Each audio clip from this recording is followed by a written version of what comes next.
उपाख्यान जाति सर्वमंगलातयो संस्मरणात्मतां सर्वतोऽभिमंगलं लाभस्तेषां च यस्तेषां ततस्तेषां प्रभवः तेषां इन्द्रियो रश्यमो हदिष्टोजनात्मनः आपदां भर्तारं दातारं सर्वसम्पदां लोकाभिरामं श्रीरामं भूयो भूयो नमाम्यहं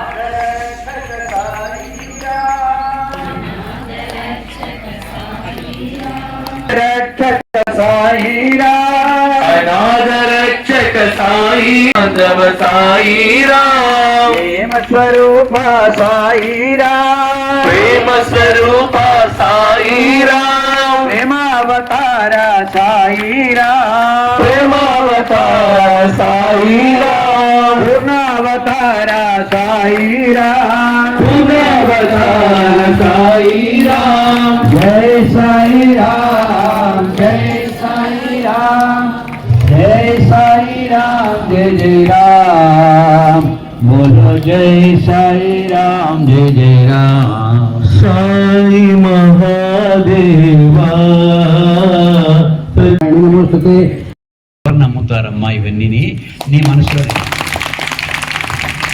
ఇప్పుడు సత్యసాయిబాబు ఉన్నాడు లేదు ఇప్పుడు చెప్పండి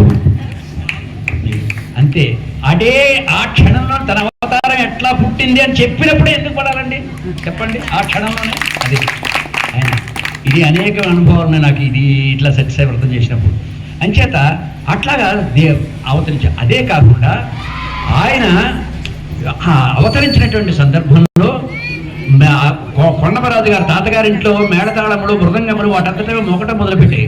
ఆయన గబగబా పరిగెత్తుకుని వెళ్ళారు కొండమరాజు గారు. అనేకమైన సేవా కార్యక్రమం నుంచి నామ సంకీర్తన ప్రారంభమైంది. అట్లా ఎప్పుడైతే ప్రారంభించే 2004 ఇదంతా కూడా అశాంతిమయమైపోతుంది జీవితం. స్వామి ప్రశాంతి నిలయంలో ఈరోజు ఇంత అద్భుతంగా కూడా జరుగుతుంది. ఇంత ఇప్పుడు స్వామి శరీరంగా లేనప్పుడు కూడా ఇంత బ్రహ్మాండంగా జరుగుతుంది అంటే కేవలం ఆ ప్రశాంతి కోసమే ప్రపంచం నలుమూల నుంచి ప్రశాంతి నిలయానికి ప్రజలు వస్తున్నారు, భక్తులు వస్తున్నారు అనే దానికి ఇంకా వేరే నిదర్శనమే లేదు. అది కొరవడింది. ఈరోజు ఎక్కడా దొరకడం లేదు, ఆ ప్రశాంతత దొరకడం లేదు. ఎక్కడన్నా కానీ ఒక 10 నిమిషాలకైనా మనం ప్రశాంతంగా కూర్చోగలుగుతున్నామా? లేదు. ఏదో ఉరుకులు పరుగుల మీదే ఉంది మన జీవితం అంతా, అలానే తయారైంది. కాబట్టి ఎక్కడో ఒక చోట మనం నిలబడాలి.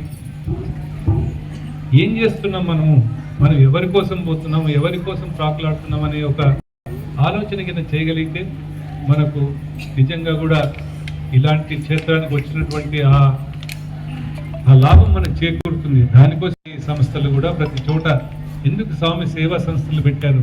ఏదో పని చేయించాలి, వాలంటరీగా చేయాలంటే అది కాదు కారణం. కారణం ఏమంటే కలియుగంలో మనకున్న ఈ వ్యసనాలు, ఈ వ్యతలు, ఈ పనుల వల్ల మనకి ఏ టైము, మనకి ఏది ఉండదు.